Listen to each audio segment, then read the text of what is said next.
What's up, everybody? It's Coach Dave, and I lift. And Coach Cameron, I lift. Welcome to the She Lifts, He Lifts podcast. And tonight we are going to talk about something that really has come to my attention in the last, I'm going to say, 3 to 4 months, and it's one of these things that sort of like bubbled and bubbled into me until I finally like, all right, enough's enough. So I'm very strategically calling this show "Calm the Down," but it's really there's this rash of social media, and this is where the social media gets a bad name to me because there's a lot of good things that come along with social There's media. tons. Just like everything else, there's a lot of bad good. There's a lot of bad. It's a way for us to get out what we do and the fun we're having and how fitness is great. Right. And like you said, the connection part of it. But the other part is this, and I'm not even going to call it misinformation, but I'm going to say this over exaggeration of information, misdirected, only snippets of the information. I'm also going to say, or a lot. I think the problem is they talk over your head and you just believe everything. Right. So, well, one little disclaimer we are going to go on this is that Cameron and I do have some varying viewpoints on some of the things that we are going to talk about tonight. Not to get, I mean, it'll come out pretty specifically on which side we're on. Though at the end of the day, though, we do have the same goal, and that is to make everybody that listens to this show and walks into your gym, and all the other gyms in the world, is to make you happier and healthier. Yeah. Now, I will also admit that some of the people that we're going to talk about, some of the influencers, we'll call them. Yep. They are further along in their journey. We talk like you like to talk about seasons.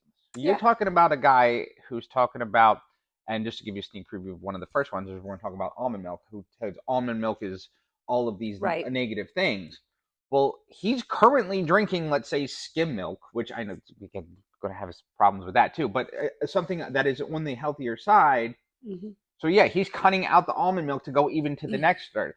That other person might still be drinking, I don't know, orange juice or something sugary for breakfast, where that almond milk is going to help bring down his calories, bring things more into. It's just like I talk about with oatmeal. You know, you can't go from eating Fruit Loops and a donut for breakfast to oatmeal and egg whites. There's well, you can. I mean, you can. It's really hard, right? You know, if you cut out the Fruit Loops and replace it with a packet of oatmeal, right? You know, rather than the homemade. So let's get into it. A lot of these things that I see when I see it, and I'm going to get your opinion on this, is that there are partly true, okay, and they are also presented in a way. And one of the things that I think we talked about right before we started recording this is that people look at these 15-second reels or even 20-minute podcasts and think, and they take away what they want to hear. Agree. Okay. Agree. So if I do forget, and we're going to just talk about, if I say almond milk is not a health food, all you hear, or not you, but all some people hear is almond milk is bad for you. Right. Okay. That is not necessarily 100% the case. The other thing this person is talking about, again, you don't always get this in these 15, 20-second reels, that almond milk is not good for a certain percentage, in a smaller percentage of the population. One of the ones that we didn't really talk about on this one, we talked about coffee and mold coffee, okay? And Cameron said her mom has the reaction to the mold coffee. Yes. Now, I know Cameron is quite the avid coffee drinker, okay? I can guarantee you the coffee that and again, into our personal, I bought you coffee for Christmas. Right. From a small coffee shop in Bel Air, which I'm almost positive is not organically grown coffee. Correct. Okay. Yeah. But that didn't cause you any issues. It did not. I can drink any coffee from anywhere. So if anybody ever wants to bring me a cup of coffee, I take it from any place. But again, when you hear, and it's David Asbury, and he's doing his, again, you have to, one of the things I think we have to look at in these clips and reels also is, what are they selling? That's a big one. Because they are in the business to sell the product. So of course, like if I had a gym next door, I'm going to be definitely more pushy, definitely more aggressive, and definitely more in stretching what we can offer you if I have to, but I don't have to. No, you don't, and you don't. I don't like to.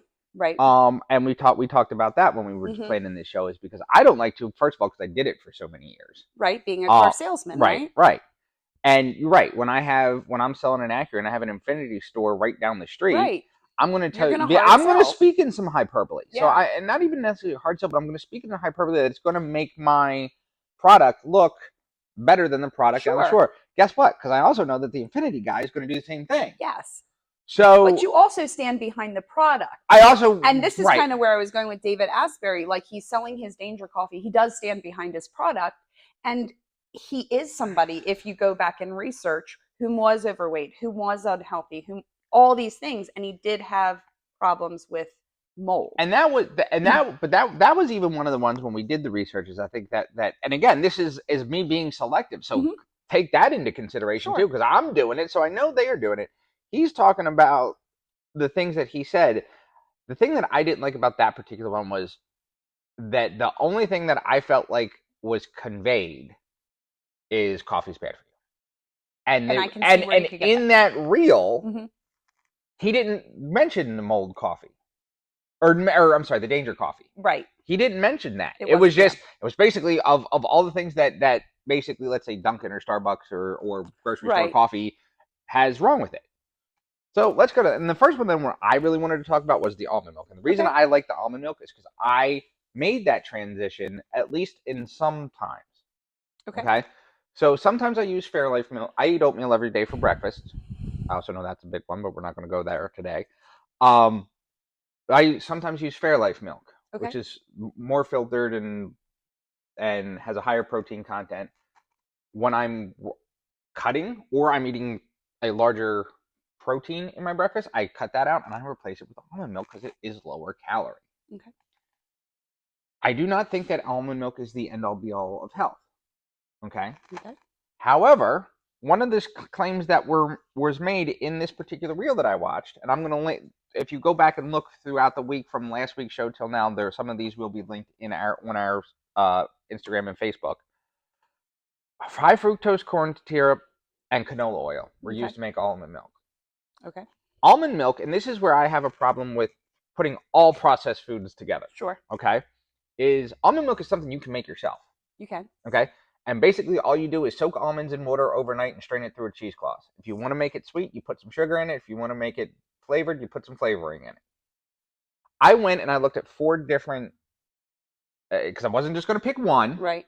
1 out of the 4 was organic. None of them had, and I even looked at a sweetened and an unsweetened just to say, well, maybe because I always use unsweetened. Right. None of them had high fructose corn syrup. None of them had canola oil in it. Canola oil, we know, in larger doses can cause inflammation. Yes. Okay. High fructose corn syrup, I stand behind is, when people say sugar is bad and sugar is this, that is generally what they are talking about. Right. We're not talking about the bananas. Right. Okay. But so I stand behind my stance on high fructose corn syrup being something that we should limit as much as possible. Sure. Okay. So those 2 things, but when I go and I look, none of those things have there. So yeah, I want your opinion on this one. If you go back, right, the origination of almond milk did have high fructose corn syrup and canola oil in it. As we started going through the past couple of years since the big C, people have been more health conscious. COVID. Oh, okay.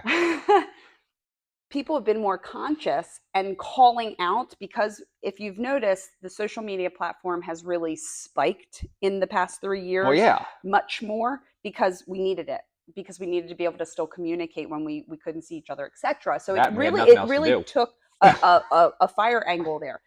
But it also called a lot of people out. And then products started changing. But if you go over the span of all of those products, those just happen to be the ones in our local grocery store. If you go over the span and start doing the research and finding hundreds of them, there are a lot of them that have high fructose syrup and have the corn oil in them. So that's where it was easy to take and kind of target right, that almond milk is not good for you. Now, something I'm going to point out, Go ahead. and we've said this in past episodes, Mm-hmm. one of the things is pick your heart. And the other one was, and I think I said it last step, someone that's currently unhealthy, overweight, whatever all the issues are, you have 100 bad habits. Mm-hmm. Okay. Someone that's been in a lifestyle that's healthier or whatever has maybe 5 Mm-hmm. or 10. Okay. Okay. So I'm probably going to look at things a lot different than you're going to look at them, because you're coming from up here and having to tear down slowly, Mm-hmm. where I'm layered. I mean, I don't have that much Right. wiggle room. Right. So I'm going to look at everything because I don't want to come up here. Right. So I probably look at things in a different viewpoint than someone that was drinking orange juice for breakfast. Right. Drinking something that's full of sugar, full of calories. They were drinking, 60 grams of sugar at breakfast. breakfast. I'm just looking to cut that back. Or I was drinking, a fatty milk product, whatever it was, and I'm trying to cut back. So again, almond milk is a great, but then you have to start seeing, is there any inflammation? Is it digesting well? Is it perfect for me? And if you someone like myself, I can tell those things because I am healthier. Right. And I can see those things much quicker. Things affect me quicker. Another one that I came across, this one is definitely going to be linked because I still do have this one in there. A McDonald's French fries I think it was a large French fry from McDonald's is the same as smoking a pack of cigarettes. Here's my argument with this one, okay? First of all, I've done both of those things. Ooh. Okay, and I've admitted it. I've smoked cigarettes before. Guess which one was harder to give up? And first of all, I am in no way, shape, or form saying that McDonald's cigarettes or McDonald's cigarettes. Wow. McDonald's French fries are healthy. Right. Okay, in no way, shape, or form. Both should be, at the very least, consumed very, very irregularly, if not completely eliminated from your diet. I do admit that occasionally I still have French fries from McDonald's. Usually wash it down with a double cheeseburger and a large Dr. Pepper. But I can, first of all, to equate something like French fries to something that is addictive and something like a pack of cigarettes and a pack of cigarettes on top of it, not just a cigarette. I really I want to take, it's almost like you're doing it just for shock value. And again, I don't know what this person was selling because it wasn't mentioned in the reel. Okay. But it was one of those things that I just sort of take them do we really have to go that far down because there are people that struggle to quit smoking. Yeah. I used to make the joke before it finally I stopped for good. I used to make the joke quitting smoking is easy. I've done it 4 times. Yeah. Right? Okay. So in that reel, I don't think they're going after the smoker. I think they're going after the person that eats the McDonald's French fries. Right. And coming from that healthy standpoint and kind of looking at the seed oil that they use, that it's really not a potato product, that it's just a starch. There's a lot of inflammation in the body, which then can cause inflammation to the heart. There's so many things that French fries can do. And I don't think they're going after the person, just like a smoker. A smoker doesn't smoke 1 cigarette a day. They typically smoke a pack. So the person that's eating the McDonald's French fries are probably eating them 4 to 5 times a week. No joke. I mean, you can make that argument. That part I don't dispute, because the person that is eating a McDonald's French fry once, but again, who's going to pay more attention to that too? Yeah. Also, we know about, and you mentioned it today in one of your social media posts, okay, about the Facebook and Instagram and TikTok and all their algorithms that show you what they push out. They push out what they know you're going to want. Yeah, they block things that have certain words in it. Not only that, they track. I've gotten more of these reels since I started looking for them. Oh yeah, I asked about a credit card, and then all of a sudden all the credit card stuff's in there. Yeah, I mean they're listening. And they're listening, but and again, even that has some pros and cons to it too. But if I go and I search something, I started getting all this information, and all this information about it in my TikTok, in my Facebook, in my Instagram. Yeah, and if you're not educated, and in all honesty, if you're not And when I say healthy, I mean that you've been in a healthy lifestyle for 10 plus years. Mm-hmm. This is ingrained in you. Mm-hmm. It's very convoluted. It's very like, oh my God, I can't have French fries. Oh my God, I can't, and then, and I know people hate this, but again, it's being done to us. They actually want us to hate getting healthy and hate getting fit. Oh, They want that. That. So I really feel like they make them so fear factored, in there that you're like, oh my God, I'm not giving up French fries. I'm not giving right. I'm not. There was another one that and I'm going to come to this one later on as we get done. But there was one that was talking about. There's a doctor, and I think it was the very last one that I sent you when I said it. There was this doctor saying, "I'm giving up coffee creamer." It was Oh, said I about didn't get giving up to open it. crap. Talked about giving up coffee Okay. creamer. And she said coffee creamer is the worst. And one of the things that she said that really stood out to me Okay. was that she said, my patient said, but doc, I've already given up so much. I don't want to. And people do. People will hold on to that coffee creamer. That one thing. That one thing. And it seems to be, and maybe it stood out to me because I have had a lot of clients who give up. That's like the one thing that they really super don't make me mess with my coffee. Because coffee, let's face it, people have different taste in coffee. That's why Starbucks has 80 million different condiments that you can put in your coffee. That's another story. But my point is, she made it sound like coffee creamer was the most addictive thing in the world. Mm-hmm. And then I was like, okay, if your clients, patients, or athletes are coming to you saying, I've already given up so much. Mm-hmm. First of all, where did they start from? True. Like you just said, what is that one bad that now you're down to your one bad habit? Number two, how are you coaching your clients? And I know doctors are not the best at coaching people. Okay, we know that, but they're usually not taking their own advice, fitness wise. Not all. No, well, but doctors aren't. But doctors are also trained are very scientifically trained, right? So they don't have that. Most doctors, this will shock you. This will shock most of you, but most doctors don't have a ton of people skills. And there's a reason for that because they spend so many times in books while the rest of us are out partying. Oh my, and being is that social. What it is? Okay. Oh, dude, that's an actual thing. But no, you've met doctors, you've met lawyers. I know know for people all the box off who are very socially awkward because they are not used to being around. So when they're going saying, all right, you need to give up red meat, you need to give up alcohol, you need to give up processed sugar, and you need to give up this, and you need to give up coffee creamer, and they're like, oh, well, I've given all this other stuff. Please don't make me give up my coffee creamer too. Right. There's got to be a way that you can make quote unquote giving things up. And we talked about this last week. If you're going on that journey, at some point you're going to have to accept the fact that you're giving things up. There are certain things I get that you don't want to give up, or at least addicted to my coffee creamer. Oh, I'm sure. Okay. I've never put coffee cream in my coffee. Oh, sugar! I got a frother. I mean, I do all the things. So I'm my own barista. Oh yes, dude, for a workplace coffee pot. Mm-hmm. All right, another one I came across, and this one I want to. First of all, I'm not even really sure what the point of this one was. Okay. Okay. It was about Bragg's apple cider vinegar. Okay. And somehow we went from Bragg's apple cider vinegar to Katy Perry and Orlando Bloom to APL, which is a company owned by Bill Gates, to trans fats. Okay. Okay.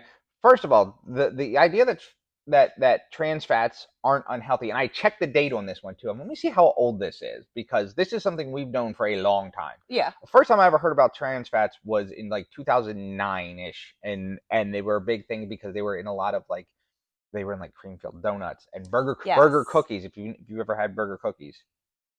Who hasn't? I mean, I'm from Baltimore, babe. That's right. You are from Baltimore. But I'll say, who hasn't? We have people that listen to New York. They have no idea what we're talking about.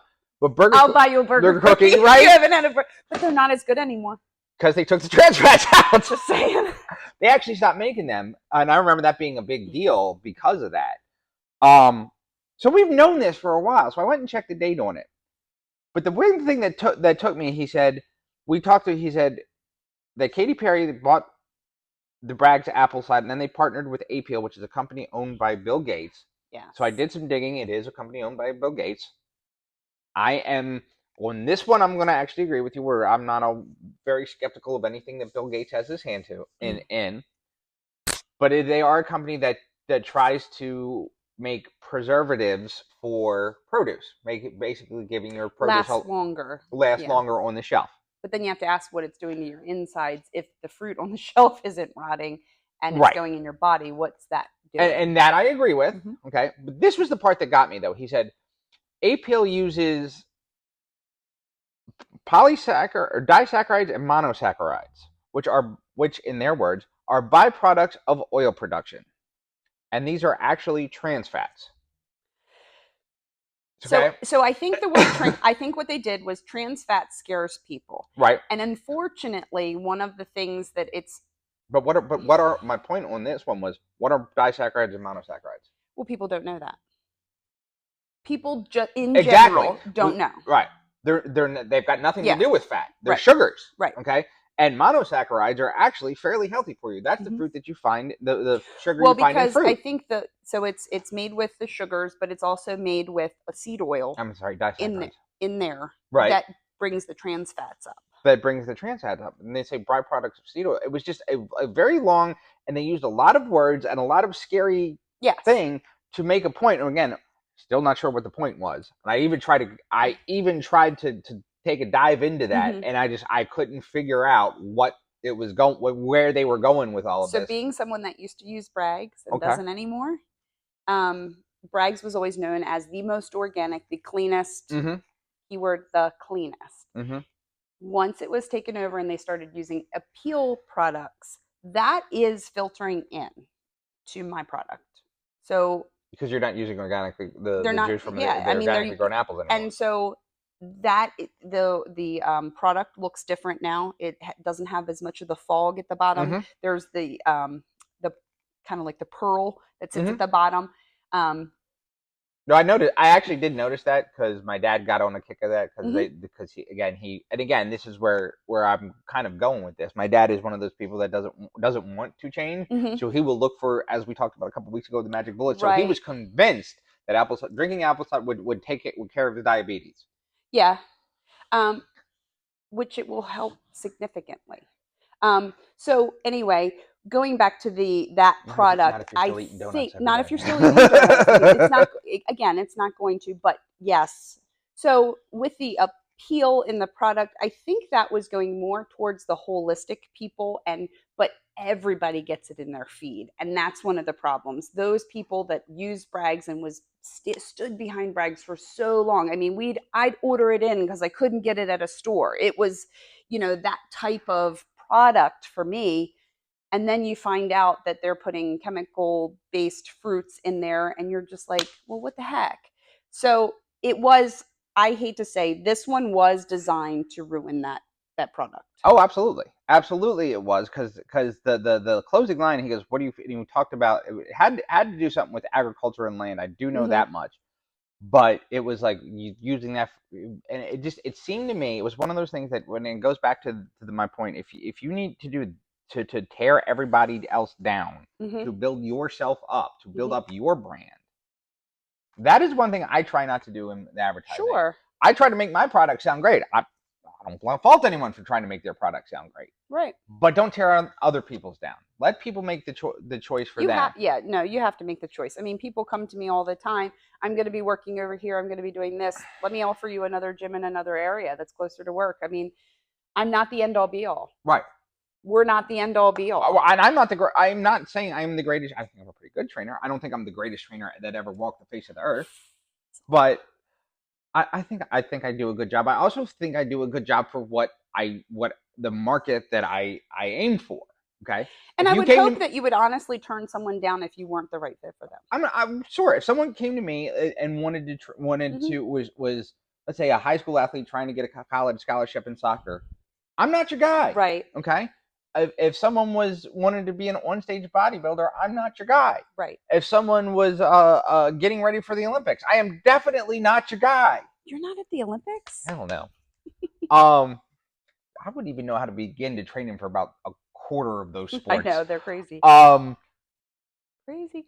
But if you came to me and said, I need to lose weight or I want to gain a little weight, not because I want to be a bodybuilder, just because I feel like I'm too skinny. If you came to me and said, hey, my joints hurt. Hey, I need to develop a healthier lifestyle. That's what you came to me and say, I used to be athletic and I really liked when I was athletic. And now I'm 40 and I haven't played sports in 20 years. That's my jam right there. That's just a very small market. All right. So the last one, and this is the one that I think we're going to butt a little bit of heads on. Okay. And that is I've seen in a couple, but this goes back to the coffee creamer. There was also something I saw about grilled cheese, okay, where you compared grilled cheese, coffee creamer, and pretty much anything else that was dairy product, okay, to opiates. The one and this is honestly the one that sparked the whole show. You're like, what the hell's I'm going like, on? right. Was a doctor, and I'm going to link it in the description, saying that the reason we crave grilled cheese when we're sick is because we are drugging ourselves. Okay. His argument, and he threw pizza in there, and then he said pizza and grilled cheese are not that good. First of all, I don't know where he's getting his pizza from, or how his mom. He meant they didn't taste good. Yeah. Oh. Yeah. He goes, they're not that good, but everybody loves them. Where are you getting your pizza from? One. Wow. Number two, your mom must have burnt a hell of a lot of grilled cheeses. Second, you weren't sick enough. Right. So his argument is there is a substance in dairy called casein. Casein is part of the protein in milk. When we buy protein powder, okay, there's usually its whey, but there's also this one that is called casein. You can buy casein protein powder on Amazon, in Walmart, in your GNC, in your vitamin shops, and in a lot of your local gyms. Okay. The difference between casein and whey, I'll scroll down because I did do a little research, is that it takes a lot longer to break down. Casein can provide you your raised amino acid levels for several hours after consuming, whereas whey only lasts for about 90 minutes or so. Okay, therefore, bodybuilders in particular, people who are dieting, people who are fasting, tend to use casein proteins as a way, as a more sustainable, as a slower digesting, because it prolongs the digestion. Casein is also the byproduct of cheeses. Yeah. Okay, when you separate the whey out, the curds, the fatty part, this is what we make cheese out of. Right. Okay. The liquid was then dried and made into whey protein powder. Okay. Okay. Casein contains a substance called gliadin, which then transports in your body into a substance called endomorphine. Excuse me. It does follow the same biochemical pathway as a opiate does. Okay. Okay. So do a lot of things. Yes. It causes the release of the same chemical. It's the same neurotransmitter. I'm sorry, and hormone. Hormone transmitter. That opium does, which is neuro. Yeah. Yeah. Which is dopamine. Okay. Okay. Which is a happy dopamine. So then I did a quick dive into dopamine, just so I had all my facts right before I'm going to make the statement that I'm going to make. Dopamine is the same. Shit. You lost it. I lost it. Okay. I have my research. I'm going to put my research out there. I wonder. It was down there. It was down. How to play your thing. Right there. You got it. It was right down. It said it. Oh, there it is. Yeah. One of the brain circuits activated by opioids is the mesolimbic reward system. This system generates signals in part of the brain called the ventral tegmental area. The result, the release of a chemical called dopamine in another part of the brain and the nucleus of the accumbens. What else causes the release of dopamine? I mean, a lot of things. Yeah. A lot of things, including pretty much anything that you enjoy doing. Yes. Okay? Dopamine is considered a reward hormone. When you do something that you like, whether it's work out, whether it's eat something you like, whether it's just say it's sex. Sex is in there, and then sex usually has the added benefit, especially if it's like your spouse or significant other, of oxytocin, the love hormone, getting all kinds of stuff. Right. So Yeah. again, because it follows the same it is not an opiate, and that's the part that I have. I don't dispute that it releases dopamine. I don't, but we crave dopamine from all kinds of things. That is part of being human, though. And I'm not. First of all, I'm not suggesting we go out there and get buy a bunch of opiates. So just stay away from that. But if you, here's my problem. If I, for me, if I was, I've known people who have struggled with opiate addiction, Okay. and I've known people who have lost people who have struggled with opiate addiction. Hmm. And to tell one of them uh, to that a grilled cheese is the same as drugging yourself, that is a very, Yeah. very shocking. And I get, again, the idea of being shocking. We did it. Carol and I did an episode a little while back called "Size Matters." Okay. Okay, I intentionally made that title to be shocking, right? Okay. So when someone says, well, "What's he talking about?" Yes. Yes, it was a reference to to male genitalia. It was totally where I was going with that. However, you have two kids. Knock it off.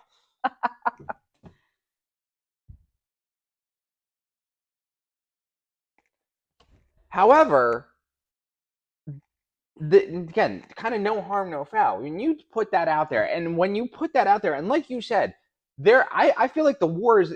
You say they want us to not do it. I think the war comes from both sides. Okay, Mhm. and this is where there's this that wants us to give up and all be the same and be healthy, and there's this other side that wants us all to be unhealthy and fat Oh, slobs. I believe it's this.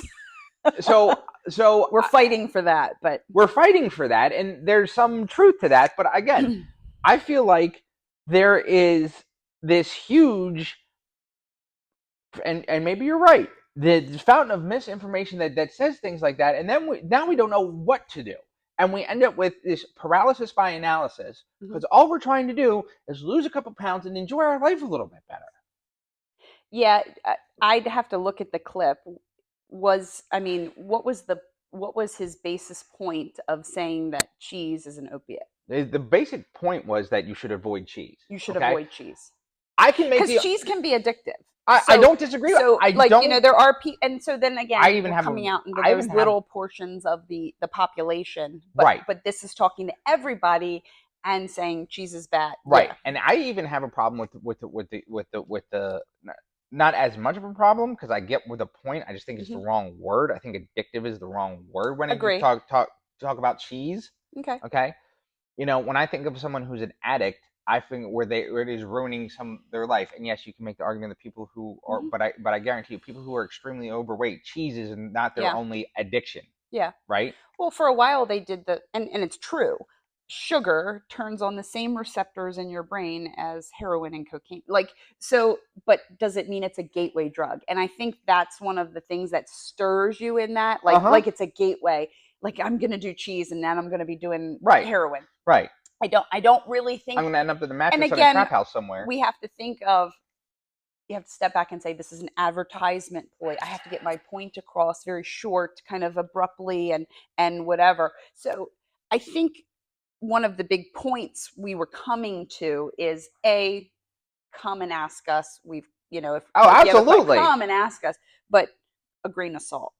Oh, absolutely. So a lot of things I think does need to be taken with a grain of salt, and I also like you said, and that's another big thing. And I hadn't when we were planning this, you brought it up to me Hmm. because I'm not gonna lie, we were I this was was scared. she was scared to do this episode with me, um, but the idea that to be that shocking and to be that out there with your statement just to draw views, to draw clicks, to draw sales, whatever it is that you're trying to draw, to me. Hmm. And again, this borders into the same sort of negatives that I had when I was in the car business, is Okay. where they would do things that were they necessarily legal? Right. Yes, they were legal. Yeah. Were they slightly unethical? Yeah, but Yes. at the bottom, Hmm. but at the end of the day, I always like, what if that were my mom, if that were my grandmother, if that were my daughter, Hmm. or my son, and they went and did that, like what would my first reaction be? Yo, you should have read the fine print. Right. Or would my first Like, why would someone even do that? And if I'm going to be making claims that like grilled cheese is an opiate, is just as bad as taking an opiate, or eating French fries is just like, is that, what does that say about my product and my ability to create excitement for my product, that I have to liken something that, again, in the right doses, Mhm. is benign, to something So, that is destroying people's lives?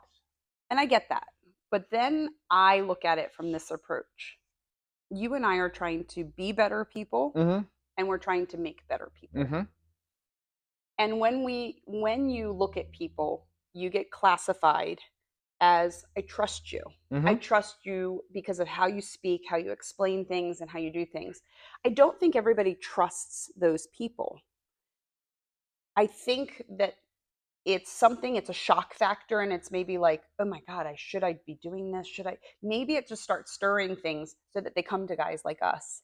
And I would hope. I mean, and that's a positive way to look at it, and I would like to think you that know, that and hopefully this opens people's minds, taking things with a grain of salt, everything you see, and just, I'm just going to go really quick. My red light booth therapy, there's nothing bad I can say about that red light booth. I mean, I love my booth. I mean, I get in it every day and I just love it. I want I everyone got in it it. in for the first time yesterday. Oh, but I tell everybody, go out and do your research, Mm-hmm. make sure I'm not lying to you. You said the I'm same thing not about the saying, sauna. yeah, sauna. I Your infrared, Here's and my it's thing, not a like, regular sauna; it's an infrared yeah, sauna. infrared said. So I'm like, and you are one of those. Like, please go do your research. Please, like, Mm-hmm. look this stuff up. Don't. And I say this about doctors and everything. Be your own advocate. You need to advocate for yourself. Don't just take what you hear and take it as gospel, Mm-hmm. and take it with a grain of salt and think about it. Does this work for me? She's telling me I have to cut coffee creamer out, but it's like, I've cut 12 things out this month, and if I do this, I'm not going to stick on it. Well, then keep the coffee creamer for now. Right. Okay? Yeah. And Yeah. that's a good Hmm. point. I'm glad you brought that up. That for now. Yeah. I'm going to tell you this. When I first started my journey, and I've talked about this repeatedly, that I was on the South Beach diet. Okay. Okay, which I still to this day think, in terms of fad diets, is Yeah. actually one of the better ones. Yeah. But did it get you started? Did it get you It got me started. It and got me to here where I can actually speak educatedly about okay. some of these things. But what do we coach people? That's not forever. No, and it wasn't We forever. always tell people, it's not forever. That is not a forever diet. We just need you to get to the points that you feel comfortable making this a lifestyle. Absolutely, and that was the thing, because the Yeah. oatmeal that I had for breakfast definitely was not part of South Beach, at least not phase one. But that's the thing, and that's where I want to go. You go, and I'm glad you finished it, because that's how I want to wrap this up today. Take what you hear out, especially on social media, and even the stuff that you hear from people like Cameron and myself, Mhm. and Carol and Laura and Matt Well, and because you Eric. and I agree on all of this, but with zones of, you agree less with something, I agree more with something, and Absolutely. there's a little give and take on all of these subjects. Right, And we're both fitness professionals. We mm-hmm. both, I've been in the industry for 22 years, you've been in it now for 4. It's we've been here long enough to have knowledge. And that's where I say, whether it comes from us, whether it comes from an Instagram, or whether it comes from your doctor, advocate for yourself. Find the things that are going to work for you, and work for the level of fitness that you're trying to achieve. Hmm. That's the final point, because not everybody wants to go so far down the rabbit hole that we are going to our doctor going, but I've given everything else up. Yeah. So let's find a way to make this, because that the reason I created this podcast in the first place Hmm. is right in the tagline: sustainable fitness for real life. Because at some point we have to acknowledge the world that we live in. No matter what we do in fitness, whether it's in the gym, whether it's in the kitchen, there is a certain amount of, and I really can't think of a better way to say this. There's an amount of pick your poison or choose your Sure. hard. Yeah. Okay, are there risks in doing deadlifts? Yep. Yes. Is there a lot of benefits in doing deadlifts? Yes. Yep. Is there Yeah. is there a risk to drive to work Hmm. in your car? Yeah. Is there a reward for driving to work in your car? Right. Yeah. So there's always a risk, there's always a reward, and there's always a way to improve a little bit better. Just make sure that you're going down a road that is going to be work for you, and do some research before you get there. Can I also point out, most of these people that are making these post reels and everything aren't fitness professionals. No, actually, a lot of them are. So a lot of the ones that I've talked about today, and I actually missed the one because we're running out of time now. Okay. Um, and there was something about it was about rep ranges, and if you lift heavy, that you won't get big. And They're information chasers. well, no, actually, a lot of them are, and a lot of them are actually in the medical They are, community but they're in some way. information Oh chasers. yeah, They definitely, know definitely. where to find things and to create talk. Yes, yes. And they got us talking. They definitely got us Got talking. him fired up. Got me fired up. Wow, he's You fired did. up. You did have to calm me down when I said, "This is what we're going to talk Yeah. about next week." And I was like, oh my God, I don't know if I can. That was great, but thank you, and I'm glad. And this went exactly like I thought it would, and I knew we'd be able to get through it with slightly different Views. Yeah. pose of view. So until next week, join us next week, where I'm pretty sure Cameron is going to be back for at least one more week if you want to. I can't next week. Okay, can't one next week. All right. So he's going to have to find So something else. So I will have another co-host next week. What we're going to talk about is going to be our 5 on 5, and we're going to talk about 5 ways that fitness changed our life for the positive. Oh, I want to be on that one. Can we do it on the weekend? I can do it on the weekend. Okay. All right, cool. So 5 ways that fitness impacted our life for the positive. Okay. So until next week, check out Cameron on Model A Fitness on Facebook and Instagram. Follow me, Rockstar Fitness on Facebook, dwebster023 on Instagram, Coach Dave's Country Kitchen on YouTube, and follow the show on Facebook and Instagram and Spotify. And until next week,